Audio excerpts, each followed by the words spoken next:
Well, good day and welcome to the Indiana Volkswagen Environmental Mitigation Trust Program's 2020 webinar. My name is Carl Lisek and I'm the Executive Director for South Shore Clean Cities. Today's webinar will focus on the Volkswagen on-road and non-road Round 2 request for proposal that was released earlier this March of 2020. This webinar is being recorded and will be made available on the South Shore Clean Cities website and also will be posted on the Indiana Volkswagen Environmental Trust Program's website. As part of the U.S. Department of Energy's Vehicle Technologies Office, South Shore Clean Cities fosters Indiana's economic, environmental, and energy security by working to advance affordable domestic transportation fuels, energy-efficient mobility systems, and other fuel-saving technologies and practices. Please contact us if you have any questions on putting together an application or just need some information. So before we get started with this webinar, I'd like to introduce Mr. Shawn Seals. Here is Shawn's bio. Shawn is IDEM's responsibilities include conducting air quality outreach and education sessions, criteria pollutant planning for 8-hour ozone and fine particulates. He has also developed state implementation plans as well as facilitated all transformational and transportation conformity issues for IDEM. He's also IDEM's primary contact for all things diesel and the administrator for the Diesel-Wise Indiana and Indiana VW Mitigation Program. Shawn is also the co-lead for the state of Indiana's partnership with the Midwest Clean Diesel Initiative. Shawn is IDEM's environmental point person for petroleum and alternative fuel usage. Ladies and gentlemen, Mr. Shawn Seals. Thank you, Carl. Well, I appreciate being here and doing another webinar. This will feel very similar to the conversation that we had around this time last year because we feel that the Round 1 program was pretty successful and we don't see a whole lot of reason to change anything. So there'll be some subtle changes we'll talk about here, but for those that have participated in the past, this will look pretty similar and familiar to you. So first we'll touch quickly on sort of an overview of what we'll chat about here today. We're gonna touch a little bit on what the funding is. We're gonna talk about who is eligible to apply as applicants. We're gonna talk about the vehicles, engines, and equipment that are also eligible under the program, as well as the percentage and project costs that will be covered. There were some revisions that I alluded to a second ago in Round 2 and some clarifications that we wanted to make, so we'll touch a little bit on those. And then we'll kind of go into what the replacement requirements or repower and replacement requirements might be. And it's always important to know what the application process is, as well as how IDEM and the committee will prioritize and select projects at the end of the process. And it's important, we believe, for the evaluation criteria to be very transparent. So we'll talk a little about the criteria, as well as what we expect to see in the form of a timeline for Round 2 of the on-road and non-road program. So just like last year, I can even see it says Round 1 on the top of the slide. So it's really like last year. We're going to have about $9.83 million made available for clean diesel projects. 4.26 million of that is going to be dedicated to class 4 through 8 on-road vehicles. That excludes school buses. And it excludes school buses because they kind of have a carve out. We've carved out 1.99 million for non-electric powered school buses. And we've carved out 850,000 for electric powered school buses. And then the remaining 2.73 million will be dedicated to non-road equipment and vehicle projects. We're looking at and expecting minimum grant awards to be roughly in the range of 50,000 on the low end to a maximum of maybe 2 million on the top end. I will say that the minimum single grant award of $50,000, there is a little bit of flexibility there. If there's a $45,000 project that comes across our desk that is a really good, high quality project, but just doesn't hit that $50,000 minimum threshold, we will certainly review it and consider it. However, we do have a hard maximum on the grant award. So if we have projects that are, if you apply for a project and ask for more than $2 million, it is possible that your application may not even end up getting reviewed because of that exceedance of the $2 million cap. This year, instead of 90 days or thereabouts, we're putting the RFP out there for 60 days. So that'll take us to the end of April. So April 30, 2020 is when we would expect to see applications arrive to us. And most projects are expected to be completed by December 31st of 2021. This slide makes it pretty clear who's eligible to apply for grant funding from this program. Pretty much public and private fleets. So whether a public fleet or a private fleet, you are eligible under this program. It's more focused on what types of vehicles are eligible than it is who the applicant is. So if you're on this call, you are almost certainly eligible to apply. So let's talk a little bit about the vehicles, the engines, and the type of equipment that is eligible for funding under the program. We kind of touched on these a little bit when we were talking about the dollar figures above, but this breaks it down a little bit more specifically. So class 4 through 8 medium duty or heavy duty trucks are eligible for funding, as well as class 4 through 8 buses. And whether those are school buses or transit buses, they are both eligible. If it's a pre-tier 3 ferry or tugboat marine project, it is also eligible for funding, as well as pre-tier 4 freight switcher locomotives. It's important to point out that these do need to be identified as switcher locomotives and not necessarily retired long-haul locomotives, which sometimes are put into service as switchers. I believe that the switcher locomotive is defined as somewhere in the range of 2,040, 2,060 horsepower or below. So just make sure if you're thinking about or you're working with somebody on a switcher locomotive project that it is pre-tier 4 and it is legitimately a switcher and not a retired long haul. We also are pretty excited to continue the process of doing some work with pre-tier 3 airport ground support equipment. That's not something that the program has been able to do over all these years. It's something that has become pretty exciting, and it's a Volkswagen program kind of opened that door for us, and we're excited about those types of projects. And then anything that has over 8,000 pound lift capacity in the form of a forklift or port and cargo handling equipment, those types of vehicles, non-road and otherwise, that kind of move around stuff at the ports are also eligible for funding. So now let's talk a little bit about how much of the potential vehicle cost the program would cover under round 2 of the on-road and non-road RFP. So in the category of class 4 through 8 medium duty or heavy duty trucks, I think it's important to remember that based on the language of the consent decree, these still need to be vehicles with that are model years 1992 through 2009. That has not changed. Repower, if it's a repower with non-electric, we would fund up to 40% through the program, and a repower using electric could be funded up to 75% through the program. On the replacement side, if we're just going to replace the entire piece of equipment or vehicle, if it's non-electric, the program would cover up to 25%.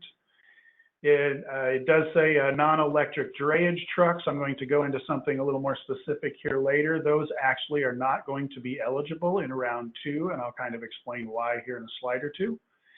And then if it's a replacement for a class 4 through 8 and it's transitioning to all electric, the program would cover up to 75%. In the class 4 through 8 buses category, whether they're school, shuttle, or transit, these actually need to be model year 2009 and older. You'll see in this category, based on the language of the consent decree, there isn't a bottom, if you will, for the model year count, like there is in the other category of 1992. This is 2009 and older. So if you're going to repower one of these pieces with non-electric power plant, it would be a 40% or up to 40% covered by the program, and 75% if it's electric. If it's going to be a full vehicle, a bus replacement, if it's non-electric, the program would cover up to 25%, and if it is electric, the program would cover up to 75%.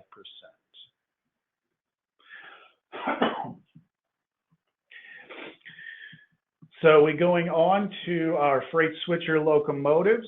You will notice that they need to be pre-tier 4, and they do need to operate at least 1,000 hours per year. That is a minimum hours of operation requirement for switcher locomotives. If we're repowering, non-electric would be 40%, transitioning to a repower with electric would be 75%, and then the replacement category, pretty consistent with all the others. If you're going to do a replacement with non-electric, the program would cover up to 25%. Electric, it would cover up to 75%. Now, if we're looking at pre-tier 3 ferry and tugboat marine engines, these need to be operated over 500 hours per year. This is one of the subtle changes that those that have been paying close attention might have caught. Last year, it was 1,000 hours per year. This year, it's only 500 hours per year. We do believe that this will open up the opportunity for some quality projects from the marine sector. Now, these are just repower projects, pulling the existing diesel engines and replacing them. So if it's a repower with a non-electric marine engine, the program would cover up to 40%, but if it happens to be an electric alternative, the program would cover up to 75%. Now, when we look at pre-tier 3 airport ground support equipment, this GSE equipment needs to be operated over 500 hours per year, also a change from last year. If it's these pieces can be repowered or replaced, but you'll notice in the parentheses, only all electric. And it'll be 75%, whether repowered or replaced, but it is limited to only all electric repowers or replacements in ground support equipment. And then when we look at fork trucks with at least an 8,000-pound lift capacity, as well as some port cargo handling equipment, for the most part, these do need to be located in Indiana ports. They do need to be operated over 500 hours per year. And you'll notice just like the ground support equipment above, it is required for these to be all electrics, whether repower or replacement, and the program would cover up to 75% on these projects. So let's touch base a little bit on the round 2 revisions. These would be some of the subtle changes that we have made to round 2 based on our experience from round 1 of this program. And some of these you have already seen in the slides above, but we'll just reiterate a couple of them, and some of this will be a little more new. So in the non-road and marine equipment sector, we did transition the hours of operation requirement down from 1,000 hours to 500 hours per year. As I said before, we really do believe this could open up the door for a lot of really good projects that just weren't quite making that 1,000-hour operation per year. This is probably the most notable change from round 1 to round 2, and that is in the on-road side for diesel-to-diesel repowers or replacements. The only eligible on-road diesel-to-diesel projects will be for school buses and for refuse haulers. And I think it's worth noting that when we speak of refuse haulers, we're really talking about those residential refuse haulers that are in the communities day in and day out, not necessarily the roll-off types of haulers or the ones that are moving refuse from one location to a transfer station or what have you. We're talking about the residential refuse haulers as well as school buses being the only types of projects that are eligible for diesel-to-diesel repowers or replacements in the on-road sector. And I think it's important to note that this does not speak to the non-road sector. This is just the on-road sector. So only school buses and refuse haulers on the on-road side are eligible for diesel-to-diesel repower or replacement. The next change that you'll see, actually the next 2 bullets kind of fall in together. No contingent funding will be considered And by that, what we're basically saying, and saying it in a little bit more detail, is the next bullet, and that is that if there is any third-party funding that's being provided in a project or towards a project in an application, those funds must be in-house and they must be fully dedicated to this project. What we can't have is applications where there is contingent funding based on an application that they've made to a third party being the significant portion of these projects. So for example, if we've got a $1 million project and Volkswagen would cover $250,000 and the applicant is considering reaching out to a third party, whether it's public or private, for a portion of that remaining 75%, those types of projects, those types of applications will no longer be considered. And the rationale behind that is that we, in round one, are unfortunately experiencing some challenges with contingent funding from third parties, and we have funds that are kind of sitting out there not being put to use on the street like we intend them to be. You will also notice that in-kind matches are no longer going to be considered towards the required match. It's cash only, if you will.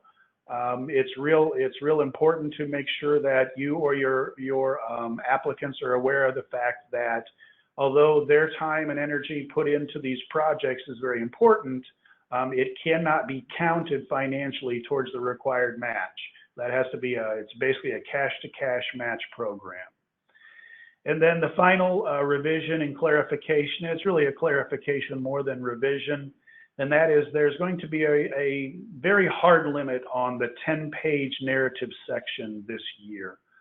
We did have a lot of applications last year. If you'll recall, we had 63 applications in round one, and I would say the lion's share of those applications went well beyond the 10-page narrative, which really did slow down the review process and really didn't add any notable value to the application. We've been doing this long enough to realize that 10 pages does provide the applicant adequate space to really tell us about their project so that we can score it fairly and consistently with the others. So if we receive applications that go beyond 10 pages on that narrative, they may not even be reviewed. So it's important to talk a little bit about the vehicle and equipment replacement project requirements.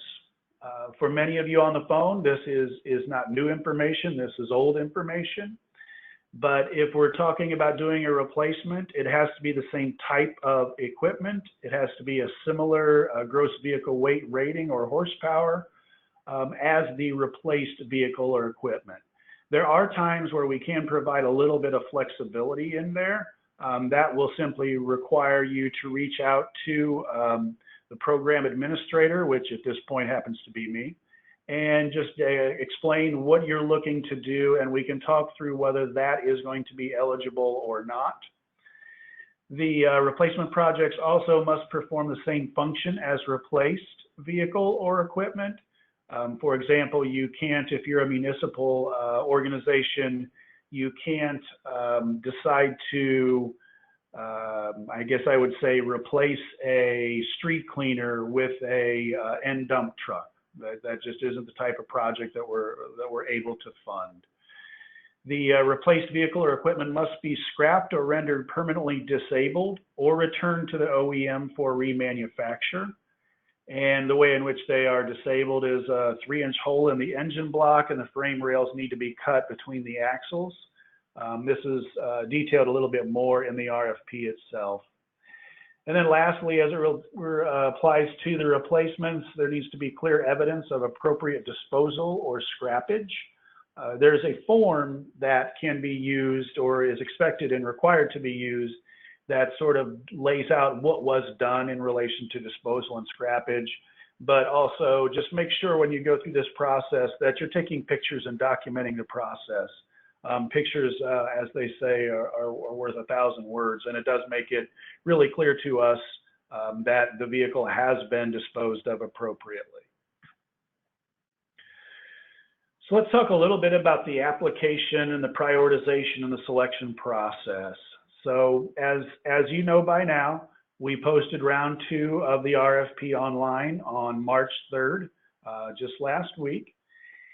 And the application process is that folks will submit applications in accordance with the requirements and expectations of the solicitation, that being the request for proposals or RFP. Once we get all of these, after we close the program application period on April 30, IDEM will review them, we will score them, prioritize them, and we will make recommendations of projects to the Volkswagen Committee.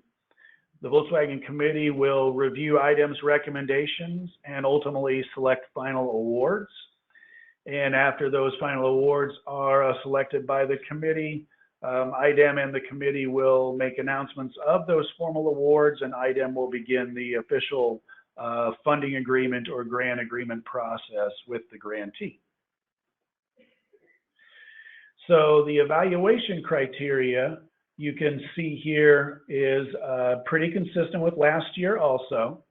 Cost effectiveness is, of course, the largest scoring point possibility, and that's basically the cost per ton reduced.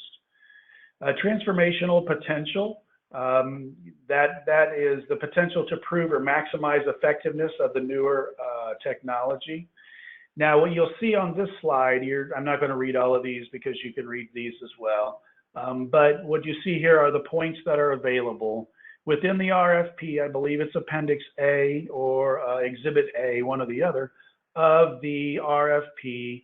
It goes into detail on how each one of these criteria will be scored formally.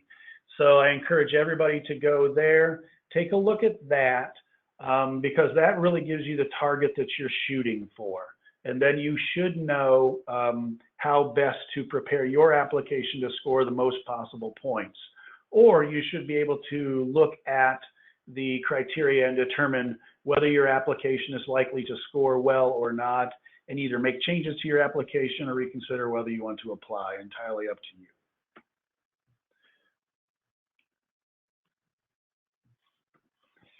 So the estimated timeline for the project and the program this year, as we've talked about, we posted March 3rd. We expect the deadline is going to close April 30th. That's roughly 8 weeks for folks to take a look at the RFP, make consideration on whether they want to apply or not, work with whoever they're working with, maybe on their applications, making sure that folks have the necessary information to help them with those applications. I'm sure that Carl will speak to that at the end of this webinar. May 29th is when we are expecting to actually complete the review, prioritization, and selection process. We expect in the June of this year to make the selected proposal notifications and begin the process of developing funding agreements for those that were selected. Probably by July of this year, those funding agreements or grant agreements should be fully executed by both sides. And it is at that point, and I think it's important to remind folks, it is not until that funding agreement or grant agreement is signed by all parties that you can actually begin your project in the form of spending money. You certainly can begin planning for your project. You certainly can begin the logistics of how you're going to do what you're going to do, but you cannot incur any costs that you expect to be reimbursed until after those grant agreements or funding agreements are fully executed by all parties. The expectation is that the projects will be complete and fully implemented by December 31st of 2021.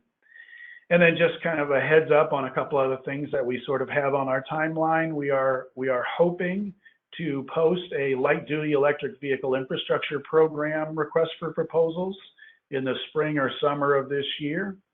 And we expect that the round 2 DERA option of the Volkswagen program should come out in the fall of this year. With that, I just want to take a minute to thank everybody for participating in the webinar. Thanks in advance for any questions that you may pose. Always feel free to reach out to Carl and the folks at South Shore Clean Cities, as well as me with any questions that you may have. And with that, I will pass it back to Carl. So as we're waiting for questions, please feel free to type in your question and send that to us. We do have a couple questions. Shawn, can you talk a little bit about do vehicles replacements need to be leased or owned equipment? It's a good question.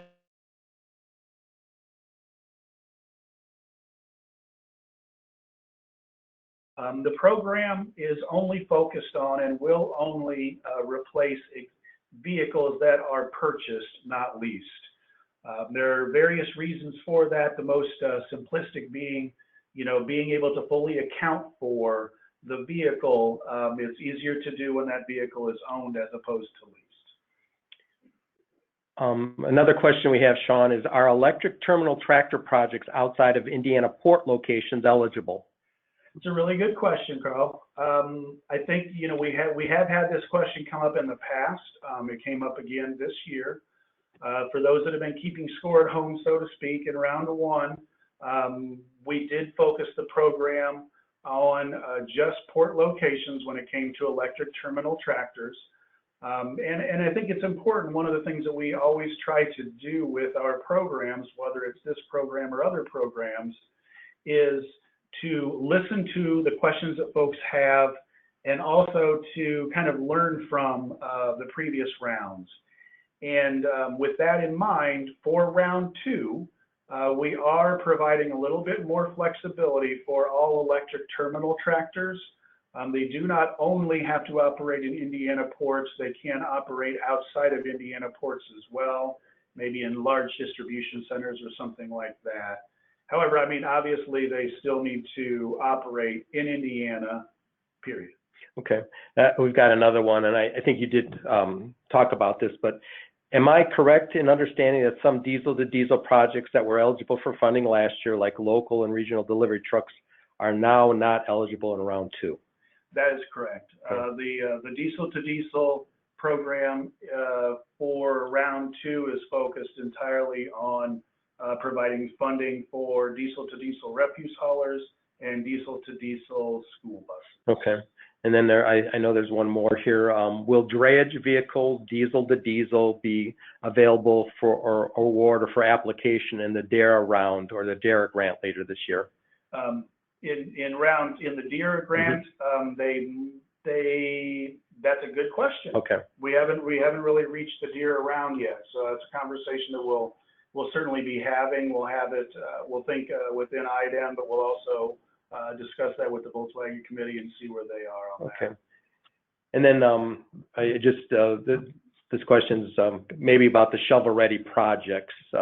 Maybe redefining what IDEM would consider a shovel-ready project. If you could go through that once more time. Yeah, absolutely. I think it's really important because one of the challenges that you have anytime you are, administering grant programs like these is you don't want funds to be sitting on the street but not moving in the direction of completed projects.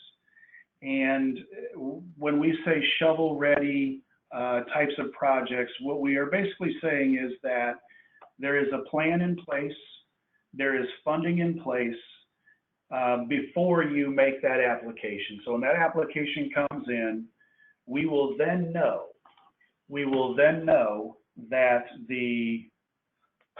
excuse me, when that application comes in, we will know how we want to handle that. Okay, we have another. Can you clarify the round two diesel? The audio broke out. Round two diesel projects are for refuse trucks and what else? Refuse trucks, and that'd be residential refuse trucks as well as school buses. Okay. And then if anybody has any more questions, please send those to us via email, and we'll just to finish this out. So as part of our service with our members of South Shore Clean Cities, we will assist you in putting together your project and grant application. We were very successful in last year's round one in the DARA application for grant applications that were awarded across the state of Indiana. So if you have questions or if we can be of service, please reach out to our office. And with that, I think we have no more questions. So Thank you all for joining us. Again, this has been recorded. This will be on our website and also be posted on the IDEM Indiana VW Mitigation website. And if you have any questions, please feel free to reach out to us. Thank you for this, and thank you, Shawn, for being here today and talking about this. So everybody have a great day, and we look forward to some great applications. Bye-bye. At a really